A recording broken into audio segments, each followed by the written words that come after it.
புதுகை பண்பலை வானொலி நேயர்கள் அனைவருக்கும் வணக்கம். எனது பெயர் பொன்சக்திவேல். நான் புதுக்கோட்டை மாவட்டம் சிலட்டூர் அரசு மேல்நிலைப் பள்ளியில் முதுகலை தமிழாசிரியராக பணியாற்றி வருகிறேன். என்னோட வாழ்க்கை கதையைத்தான் உங்கள்கிட்ட நான் சொல்ல போகிறேன். அது சிலருக்கு நம்பிக்கையை தரலாம், பலரோட வாழ்க்கையில் அது ஒளி ஏற்றலாம். என்னோட சொந்த ஊர் புதுக்கோட்டை மாவட்டம் சண்முகநாதபுரம். அங்கே தான் நான் பிறந்தேன். பிறவியிலேயே எனக்கு பார்வை இல்லை. புதுக்கோட்டை பார்வையற்றோருக்கான அரசு நடுநிலைப்பள்ளி தற்போது அது. நான் படிக்கிற காலத்தில் அது தொடக்கப்பள்ளி. அந்த பள்ளியோட முன்னாள் மாணவன் தான். அங்கே நான் பிறந்தபோது எனக்கு 3 மாதம் கழித்து தான் தெரியும் எனக்கு பார்வை தெரியாதுங்கிற விஷயம். என்னோடய விழிகள் நல்லா இருக்கும், ஆனால் என்னோடய விழி பந்தானது எந்நேரமும் ஆடிக்கிட்டே இருக்கும். அப்போ அதை எங்கள் சித்தப்பா தான் கண்டுபிடிச்சாரு. குழந்தை ஆளை பார்த்து சிரிக்கலை, சத்தம் வர்ற திசையை நோக்கி தான் சிரிக்கிறான் அப்படிங்கிற விஷயத்த அவர் சொல்ல பிறகு தான் எல்லாருக்கும் அது தெரிய வருது. அப்புறம் மருத்துவமனைகளுக்கு கூட்டிகிட்டு போனாங்க. எல்லா மருத்துவமனைகளுக்கும், தமிழ்நாட்டில் இருக்கக்கூடிய மிகப்பெரிய மருத்துவமனைகள் அனைத்துக்குமே அழைத்துட்டு போனாங்க. எல்லாருமே சொன்ன ஒரே விஷயம், பார்வை தெரிய வைக்க முடியாது அப்படிங்கிறது தான். அதுக்கப்புறம் கோயில்களுக்கு போனாங்க, பரிகாரம் பண்ணாங்க. இதையும் தாண்டி இந்த பார்வையற்ற குழந்தையை வச்சுருக்கக்கூடிய பெற்றோரோட ஒரு மனநிலை என்னென்னா, எப்படியாச்சும் தன்னோட குழந்தைக்கு பார்வை தெரிஞ்சிடாதா அப்படிங்கிற ஒரு ஏக்கம் இருக்கும். அதே நேரத்தில் வீட்டுக்கு ஒரு 4 பேர் 4 விதமான நாட்டு வைத்தியங்கிற முறையில் பல விஷயத்த சொல்லுவாங்க. அப்படி சில மூலிகைகளை என் கண்ணுக்குள்ளே விட்டது, ஆட்டுப்பாலை பீச்சி ஊற்றுனது, நந்தியாவட்ட பூவை கிட்டத்தட்ட ஒரு நாளைக்கு 4 மணி நேரம் வீதம் கண்ணில் கட்டிக்கிட்டு ஒரு 48 நாளுக்கு மேலே இருந்தது. இப்படிங்கிற பல பரிசோதனை முயற்சிகள் எல்லாம் என்னோடய கண்ணில் நடந்தாலும், தமிழ்நாட்டில் அநேக இடங்களில் இருக்கக்கூடிய பார்வை மாற்றுத்திறனாளி குழந்தைகள் சந்தித்ததோடு நான் ஓரளவு குறைவான ஒரு பரிசோதனை முயற்சி தான் சந்திச்சேன்னு நான் நினைக்கிறேன். இன்னும் பல குழந்தைகளுக்கு சூடு வைக்கிறது, லைட்டாக வெளிச்சம் தெரிஞ்சுக்கிட்டு இருந்தது கூட இது மாதிரியான தவறான சிகிச்சையினால் சுத்தமாகவே பார்வை தெரியாமல் போன நண்பர்களை எல்லாம் என்னோடய பள்ளியில் பார்த்துருக்குறேன். ஆனால் ஏன் இதை அவங்க செய்கிறாங்க அப்படின்னா, முக்கியமாக எப்படியாச்சும் பார்வை வந்துடாதா அப்படிங்கிற ஒரு நப்பாசை தான். அதனால தான் இது மாதிரியான தவறான சிகிச்சைகளை தந்துக்கிட்டு இருந்தாங்க. எனக்கு பள்ளிக்கூடம் சேர்ற வயசு வருது. கிட்டத்தட்ட 5 வயசு வரும்போது என்னை பக்கத்தில் இருக்கக்கூடிய எங்கள் வீட்டுக்கு அருகாமையிலே ஒரு ஆரம்ப பள்ளி இருக்குது. அங்கே போய் சேர்க்குறாங்க. அவங்க என்ன சொல்கிறாங்கன்னா, இந்த குழந்தைய சேர்த்துக்க முடியாது, எங்கேயாச்சும் விழுந்து அடிபட்டானா நாங்கள் என்ன செய்கிறது அப்படின்னு அங்கே சேர்க்க மறுத்துடுறாங்க. அதனால் எங்கள் அம்மாச்சி ஊரில் இருக்கக்கூடிய ஒரு ஆரம்ப பள்ளி, அங்கே எங்கள் பெரியம்மா அக்கா படிச்சுக்கிட்டு இருந்தாங்க. அதனால் அந்த பள்ளிக்கூடத்தில் போய் என்னை சேர்த்தாங்க. நான் 5 வயசுலேருந்து கிட்டத்தட்ட ஒரு 7 வயசு 3 வருஷம் அந்த பள்ளிக்கு நான் போனேன். அங்கே போனேன்னா என்ன படிக்கவெல்லாம் இல்லை, போனேன். போனால் கொஞ்சம் நேரம் உட்காந்துருப்பேன், தூக்கம் வந்தால் தூங்குவேன். பள்ளிக்கூடம் முடியும் போது ஒரு பாட்டு பாடுவேன், பாட்டு பாடிட்டு அப்படியே கிளம்பி வந்துடுவேன். ஏன்னா இந்த பள்ளியில் சேர்க்கும்போதே ஆரியப்பன் அப்படிங்கிற ஒரு அண்ணன் இருந்தார். அவர் சொன்னார், இந்த குழந்தைய ஏன் இங்கே சேர்க்குறீங்க, புதுக்கோட்டையில் ஒரு பார்வையற்றோருக்கான அரசு பள்ளி இருக்குது, அங்கே போய் சேருங்க அப்படின்னாரு. அவர் அந்த பள்ளியில் படித்த மாணவர் தான். அப்போயில் சென்னையில் படிச்சுக்கிட்டு இருந்தார். அப்போயில் பெற்றோர்களுக்கு என்ன ஒரு வருத்தம்னா, சின்ன பிள்ளைய கொண்டே ஹாஸ்டலில் விடுறதா, எப்படி தூரமாக பிரிஞ்சு இருக்கிறது ரொம்ப கஷ்டமே அப்படின்ட்டு அவங்க என்ன செஞ்சுட்டாங்க, இருக்கட்டும் இறுதி வரையும் நம்ம கைக்குள்ளே இருக்கட்டும் அப்படிங்கிற ரீதியில் என்னை கொண்டே இந்த புதுக்காட்டில் இருக்கக்கூடிய எங்கள் அக்கா ஊரில் இருக்கக்கூடிய அந்த பள்ளியில் சேர்த்து நான் படிச்சுக்கிட்டு இருந்தேன். 3 வருஷம் நான் சொன்ன மாதிரியே படிச்சுக்கிட்டு இருந்தேன். அப்புறம் எப்படியோ அந்த அண்ணன் என்னோடய பெற்றோர்களோட மனசை பேசி கரைச்சி கடைசியாக 1998 ஜூன் 9 நான் இந்த பார்வையற்றோருக்கான அரசு பள்ளிக்கு சேர்றேன். பள்ளியில் அந்த சேர்ந்த முதல் நாளுங்கிறதும் ஒரு உணர்ச்சி பொங்கக்கூடிய ஒரு நிகழ்வாக தான் இருந்துச்சு. முக்கியமாக என்னை சேர்த்துட்டு வீட்டுக்கு திரும்புகிற எங்கள் பெற்றோர் அழுதுகிட்டு இருக்கிறாங்க. எனக்கும் வீட்டுக்கு போகணுங்கிற ஒரு அழுகை வந்துருச்சு. வீட்டுக்கு போகணுங்கிற வேகத்தில் அழுகை வந்துருச்சு. நான் கேட்டை நோக்கி ஓடுறேன். அப்போயில் விமலா காந்தி டீச்சர், அப்புறம் வளர்மதி டீச்சர் அப்படிங்கிற 2 பேரும் என்னை பிடிக்கிறதுக்கு ஓடியாடுறாங்க. பிடிச்சிடுறாங்க. ஒருத்தவங்க தலைப்பக்கம் பிடிச்சிக்கிறாங்க, இன்னொருத்தவங்க கால் பக்கம் பிடிச்சிக்கிறாங்க. தலைப்பக்கம் பிடிச்சிருந்த விமலா காந்தி டீச்சர், வளர்மதி டீச்சரை நான் கடிச்சிடுறேன். அதே சமயம் கால் பக்கம் பிடிச்சிருந்த விமலா காந்தி டீச்சரை உதச்சிட்றேன். அப்புறம் அவங்க விட்டுடுறாங்க. அப்புறம் ஒரு சீனியர் பையன் தான் என்னை தூக்கிட்டு போகிறான். நான் போய் ஹாலில் படுத்து கிடக்கிறேன். அப்படியே தூங்கிடுறேன், அழுதுகிட்டே தூங்கிடுறேன். அப்புறம் ஒரு மத்தியானத்துக்கு மேலே முழிக்கும்போது என்னை சுற்றி மாணவர்கள் எல்லாருமே கூடிட்டாங்க. அவங்க எல்லாருமே பேசிக்கிறாங்க என்னை பற்றி. அப்புறம் என்னோட சகஜமாக அவங்க எல்லாரும் பேச தொடங்குறாங்க. கொஞ்சம் கொஞ்சமாக துயரங்கள் இருந்தாலும் கூட கொஞ்சம் கொஞ்சமாக அதை நான் மறக்க தொடங்குறேன். எங்கள் புதுக்கோட்டை பள்ளியோட ஒரு வழக்கம் என்னென்னா, ஒரு புதுசாக ஒரு மாணவன் வந்தனா அவரை ஒரு சீனியர் மாணவர் வந்து பொறுப்பெடுத்துக்குவார். அது கூட எங்களை மாதிரி ஆளுகளுக்கெல்லாம் தலைமை பண்பை வளர்ப்பதற்கான ஒரு வழியாக தான் நான் அதை பார்க்குறேன். அப்பையில என்னை வந்து சந்தியாகு அப்படிங்கிற ஒரு அண்ணன் தான் பொறுப்பெடுத்துக்கிட்டாரு. அவர் பல இசை கச்சேரிகள்ல பாடி மிகச்சிறந்த பாடகரா விளங்கிக்கிட்டு இருக்கக்கூடியவர். அந்த அண்ணன் என்ன பொறுப்பெடுத்துக்கிட்டாரு. அப்பையில அவரு என்னன்னா, அந்த பொறுப்பெடுத்தவங்களோட வேலை என்னன்னா, எப்ப சாப்பாடுக்கு போனா கூட்டிட்டு போறது, தட்டு கழுவுறது எப்படின்னு குழந்தைக்கு சொல்லிக் குடுக்குறது, தட்டுகள வரிசையா வச்சு எடுத்து குடுக்குறது, இப்படியான விஷயங்கள கொஞ்ச நாள் அவங்க வந்து நமக்கு வழிகாட்டுவாங்க. பள்ளிக்கூடத்தில எங்கெங்க எல்லாம் இருக்குது, ஒரு கழிப்பறை இங்க இருக்குது, தண்ணி குடிக்கிற இடம் இங்க இருக்குது, வகுப்புகள் இங்க இருக்குது, எல்லாத்தையுமே அவங்க சரியா நமக்கு சுட்டிக்காட்டுவாங்க. நான் பள்ளிக்கூடத்தில சேர்ந்தோனே எல்லாரும் பார்த்தா வேகமா போயிட்டுருந்தாங்க. எல்லாருமே ஒரு இயல்பா ஒரு அ ஒரு பார்வையற்றோர் மாரியே தெரியல. எல்லாருமே அவ்வளோ சிறப்பா இயங்கிட்டு இருந்தாங்க. நான் அப்பயில ஒரு பையன கூப்பிட்டு, "என்ன உனக்கு ஓரளவுக்கு கண்ணு தெரியுமா?" அப்படின்னு கேட்டேன். "இல்லையே" அப்படின்னான். அப்புறம் அவன் கண்ண தொட்டு காமிச்சான். அப்பயில பார்த்தா அவன் கன்னம் ஃபுல்லாவே கண்ணே இல்ல. வெறும் கன்னம் தான் இருந்துச்சு. அந்த கண் இருக்க இடமும் அப்படியே மூடி இருந்துச்சு. அப்பயில தான் ஆ "நீ கொஞ்ச நாளு உனக்கு அப்படி வியப்பா தான் தெரியும். நீ கொஞ்சம் கொஞ்சமா பழகிருவ. அந்த இடத்த பழகிட்டன்னா, அப்புறம் நீயும் வேகமா போக ஆரம்பிச்சுருவ" அப்படின்னான். ஒரு சாதாரண பள்ளியில என்ன சொல்லிக் குடுப்பாங்க அப்படின்னா, ஒரு ஆனா, ஆவன்னா, ஏபிசிடி இது மாரி எண்ணும், எழுத்தும் கற்றுக் குடுப்பாங்க. ஆனா, பார்வையற்றோர் பள்ளியில என்னென்ன கத்துக் குடுப்பாங்கங்கிறத நான் உங்களுக்காக சொல்றேன். முக்கியமா பார்வையற்றோர் பள்ளியில அ ஒரு குழந்தைக்கு அடிப்படையான பல விஷயங்கள கத்துக் குடுப்பாங்க. நான் சேர்ந்த அடுத்த நாளே, எப்படி தலையில எண்ணெய் தேய்க்கிறது, எப்படி பவுடர் அடிக்கிறது, எல்லா இடத்துலயும் சமமா இருக்கிற மாதிரி பார்வையற்ற ஒருவர் எப்படி பவுடர் அடிக்கிறது அப்படிங்கிறத கத்துக் குடுத்தாங்க. எப்படி குளிக்கிறது, அத தாண்டி நான் கொஞ்சம் கொஞ்சமா பெரிய வகுப்புக்கு போக போக போக அடுத்தடுத்த படிநிலைகள்ல நான் ஒரு 4வது, 5வது படிக்கும்போது எப்படி உடைகளை துவைப்பது, அப்பயில ஒரு உடையில எங்கெல்லாம் அதிக அழுக்கு இருக்கும், அப்பயில அத எப்படி துவைக்கிறது, இப்படிங்கிற பல விஷயங்கள எனக்கு அவங்க சொல்லிக் குடுத்தாங்க.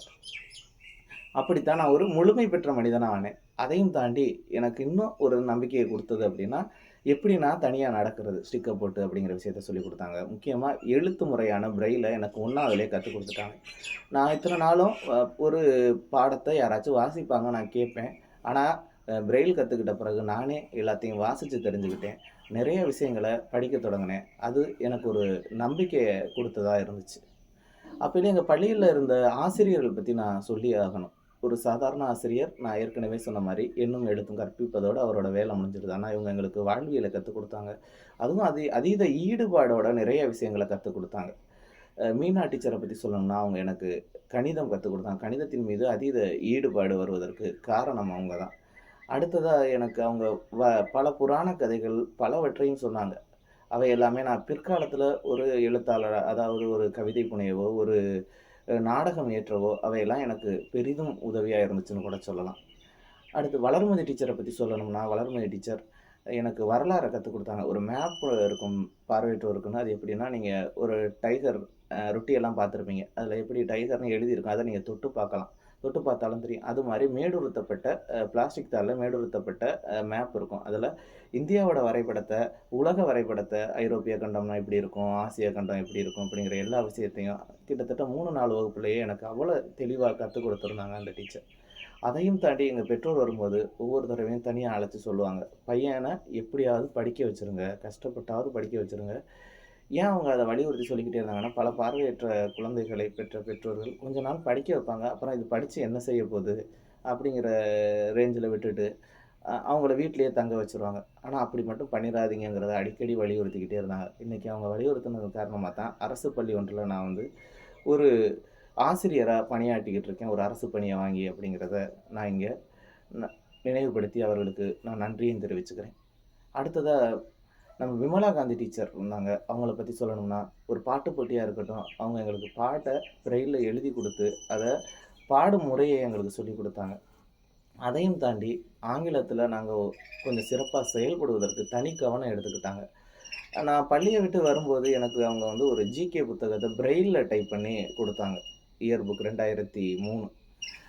அந்த ஜிகேலாம் நான் படிச்சதுனால தான் பிற்காலத்தில போட்டித் தேர்வுகள்ல, பொது அறிவு துறையில நான் சிறந்து விளங்க முடிஞ்சுச்சுன்னு கூட சொல்லலாம். அங்கே படிச்ச அதுதான் எனக்கு ஒரு தொடக்க புள்ளியா இருந்துச்சு. பள்ளியில நிறைய பொது அறிவு போட்டிகள்ல நான் பரிசுகள் வாங்குவதற்கும், அது எல்லாமே ஒரு வழிகாட்டியா இருந்துச்சுன்னு கூட நான் சொல்லலாம்.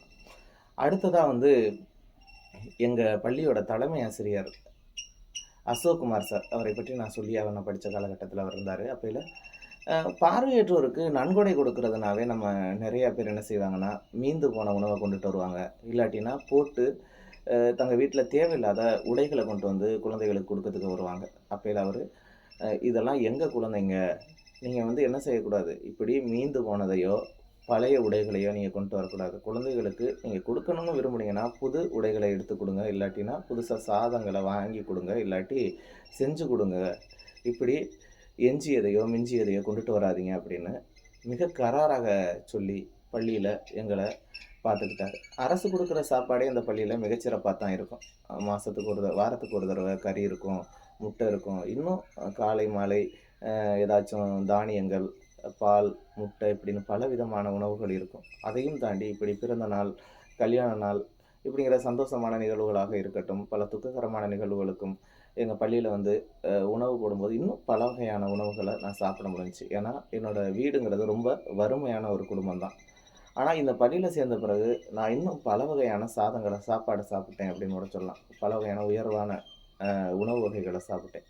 அதையும் தாண்டி ஒரு ஆண்டுக்கு கிட்டத்தட்ட 20லேருந்து 25 உடைகள், புதிய உடைகள் எனக்கு கிடைச்சுச்சு அந்த பள்ளியில இருக்கும்போது. எங்க வீட்ல அப்பயிலலாம் பீரோ கூட இல்ல. ஒரு சின்ன ஒரு கூரை வீடு தான். உடைகள கூட வீட்ல வைக்கிறதுக்கு இடம் இல்ல. அப்புறம் எங்க ஊர்ல இருக்கக்கூடிய சிறுவர்களுக்கு தான் என்னோட உடைகள் எல்லாம் நிறைய உடைகள குடுத்து, அவர்கள் அந்த புது உடைகளை உடுத்தி திரிந்தார்கள் என்பதெல்லாம், இன்னைக்கு நெனச்சு பார்க்கும்போது அது பசுமையா இருக்குன்னு கூட சொல்லலாம். எங்களோட சந்தோஷம் தான் முக்கியமானது. எங்களோட வாழ்க்கையில நாங்க எல்லாத்தையும் தெரிஞ்சுக்கிறணும் அப்படிங்கிறதுல எங்க பள்ளி ஆசிரியர்கள் அதீத ஈடுபாடா இருந்தாங்கன்னு நான் சொல்லலாம். எங்க ஒரு முறை ஒரு நவா மரத்து மேல கிளையில ஒரு சிட்டுக்குருவி அமர்ந்திருந்துச்சு. அத எங்க விமலா காந்தி டீச்சர் கஷ்டப்பட்டு புடிச்சு கொண்டாந்து, "இந்தாண்டா சிட்டுக்குருவி" அப்படின்னு அத உசுரோட தொட்டு காட்டுனாங்க. இப்படி பார்வையற்ற குழந்தைகளும் எல்லாவற்றையும் தெரிஞ்சுக்கணும் அப்படிங்கிறதுல முடிஞ்ச வரையும் தங்களால முடிஞ்சத தொட்டு காட்டுனாங்க. நேரடியா உள்ள பொருட்கள் பலவற்றையும் தொட்டு காட்டுனாங்க. எங்க ஸ்கூல்ல ஒரு போலீஸ்காரரோட மகன் படிச்சாரு. அப்பயில அவர்ட்ட சொல்லி துப்பாக்கி, அப்புறம் அந்த ஏன்னா சின்ன பிள்ளையில எல்லா குழந்தைகளுக்கும் ஒரு ஆசை இருக்கும்ல. துப்பாக்கினாவே ஒரு ஆசை இருக்கும். அத நாங்க உண்மையான துப்பாக்கிய தொட்டு பார்க்கணும், வாக்கி டாக்கிய தொட்டு பார்க்கணும்லாம் கேட்டபோது அவர்ட்ட பேசி கொண்டுட்டு வந்து எங்களுக்கு தொட்டு காட்டுனதா இருக்கட்டும். ஒரு குழந்தைகளுக்காக அதுக சந்தோஷப்படுது, அதுகளுக்கு ஏதாச்சும் வேணும்னு நம்ம எங்க டீச்சர்ட்ட அவ்வளோ ஒரு தைரியமா, உரிமையா கேட்கக்கூடிய ஒரு தன்மைய எங்களுக்கு ஆசிரியர்கள் குடுத்துருந்தாங்கன்னு சொல்லலாம். ஏன்னா நாங்க வீட்ட விட்டு பிரிஞ்சு நாங்க இங்க வந்து படிக்கிறோம். அப்பயில அவர்களும் ஒரு தாயைப் போல எங்களோட சந்தோஷத்த தான் அதீத முக்கியத்துவம் குடுத்து கவனிச்சாங்கன்னு நான் சொல்லலாம். ஒரு நாளு நாங்க 3வது படிக்கும்போது கிரிக்கெட் விளையாண்டுக்கிட்டு இருந்தோம். அப்பயில ஒரு பேட் மாரி ஒண்ணு நாங்க வச்சு ஒரு கட்டைய வச்சு தான் கிரிக்கெட் விளையாண்டுக்கிட்டு இருந்தோம். அந்த கட்ட உடைஞ்சு போச்சு. வேக வேகமா போறேன். அங்க வராண்டால ஒரு டீச்சர் உட்கார்ந்திருக்கிறாங்க. அவங்க இந்த ஒயர் சேர்ல உட்காந்துருக்காங்க. அப்பயிலாம் அந்த ஒயர் சேரோட கைப்பிடி உங்களுக்கு தெரியும். சின்ன ஒரு மரக்கட்டை இருக்கும். மரக்கட்டை பொருத்தியிருப்பாங்க கம்பியில. நான் போய் டீச்சருக்கு பேட் உடைஞ்சு போச்சு. இந்த கைப்பிடிய குடுங்க நான் கிரிக்கெட் விளையாடுறதுக்கு அப்படின்னு நான் போய் கேட்கிறேன். உடனே அவங்க ஒரு ஆசிரியரா இருக்கவங்க திட்டியிருக்கலாம், கத்தியிருக்கலாம். நான் அவங்க அப்படி சொல்லல. சரி, சரி இரு இந்தா வரேன்ட்டு அந்த ஸ்க்ரூவ கழட்டிட்டு எனக்கு அந்த கைப்பிடிய கழட்டி குடுத்தாங்க. நாங்க சந்தோஷம் அடைறதுல அவங்களுக்கு அதீத அ சந்தோஷம் இருந்துச்சுன்னு கூட சொல்லலாம். இறுதி வரை நான் 5வது போற வரையும் அந்த சேர்ல கம்பி தான் இருந்துச்சு. அந்த சேர்ல தான் அவங்க அமர்ந்திருந்தாங்க. இன்னைக்கும் அத நெனச்சு பார்க்கும்போது ரொம்ப சந்தோஷமா இருக்கு. அப்படி எல்லாம் ஊக்கம் குடுத்ததுனால தான் நாங்க தமிழக பார்வையற்றோருக்கான கிரிக்கெட் அணியில விளையாட முடிஞ்சுச்சு. நான் 8வது படிக்கும்போதே தமிழக பார்வையற்றோருக்கான கிரிக்கெட் அணியில விளையாடத் தொடங்கிட்டேன். அது எங்க பள்ளியைச் சேர்ந்த ஒரு 3 மாணவர்கள் 2010 முதல் 2020 வரை ஏறக்குறைய 12 வருடங்களுக்கு மேலாக 3 பேர் நாங்க ஆடும் லெவல்ல இடம் பெற்றிருந்தோம். பாலகிருஷ்ணன், சந்திரபாபு போன்ற நண்பர்களும் என்னோட சேர்ந்து ஆடிக்கிட்டோம். அப்படி விளையாட்டுல கூட எங்களுக்கு அதீத ஆர்வத்தை கொடுத்த பள்ளியாக எங்கள் பள்ளி இருந்துச்சுன்னு கூட சொல்லலாம். நாங்க பள்ளிய முடிச்சுட்டோம். முடிச்சுட்டு அடுத்து எந்த பள்ளிக்கு போறது அப்படிங்கிற ஒரு முடிவுல இருந்தோம். ஆலோசனை செஞ்சுக்கிட்டு இருக்கும்போது, எங்க ஆசிரியர் தான் சொன்னாரு, "நீங்க மதுரைக்கு போங்கடா, இங்க நல்லா படிக்கலாம்." ஏன்னா பள்ளிக்கூடத்த முடிஞ்சிருச்சு, 5வது முடிஞ்சிருச்சு, டிசி குடுத்தாச்சு, அத்தோட நமக்கு முடிஞ்சுச்சுன்னு இல்லாம, நீங்க மதுரைக்கு போனீங்கன்னா, இன்னும் நெறைய விஷயங்கள தெரிஞ்சுக்கலாம், நல்லா படிக்கலாம்னு எங்கள மதுரையில கொண்டு போய் அவரே சேர்த்து விட்டார். இப்படி அதற்கு பிறகு எங்க வாழ்க்கை இன்னும் ஒளிமயமாக மாறுச்சுங்கிறதுல எந்த மாற்று கருத்துமே இல்ல. அப்படி ஒரு மிகச்சிறந்த ஆசிரியர்களை பெற்ற பள்ளியாகத்தான் இந்த சிறப்பு பள்ளிகள் இருந்துச்சு. சிறப்பு பள்ளிகள்ங்கிறது வெறுமனே சாதாரண பள்ளிகள் அல்ல. அவை பார்வையற்றோரோட வாழ்க்கைய சிறப்பாக மாற்றக்கூடிய பள்ளியாகத்தான் இருந்துச்சு அப்படின்னு சொல்லலாம்.